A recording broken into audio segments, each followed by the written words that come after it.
కేసీఆర్ పై ED case నమోదు. BJP MP మాజీ CM KCR కోసం ఈడీ అధికారులు వచ్చారని మెదక్ ఎంపీ రఘునందన్ రావు సంచలన వ్యాఖ్యలు చేశారు. ఆయనపై కాసేపటి క్రితమే ఈడీ కేసు నమోదు చేసినట్లు పేర్కొన్నారు.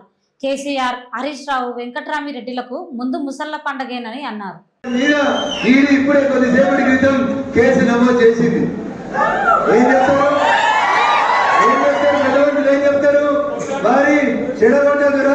ఎవరికి అన్యాయం చేయదురా, అన్యాయం చేస్తే పాపం కలిగి పోతామని చెప్తారా చెప్పరా?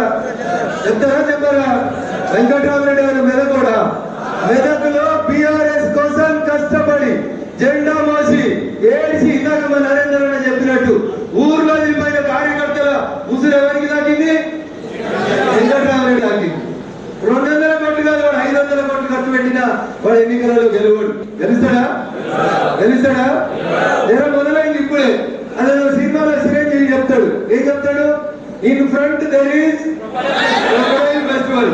వెంకట్రామిరెడ్డి గారికి ఉంటుందా క్రొకడైల్ ఫెస్టివల్? గౌరవనీయులు హరీష్ గారికి ఉంటుంది, మాజీ ముఖ్య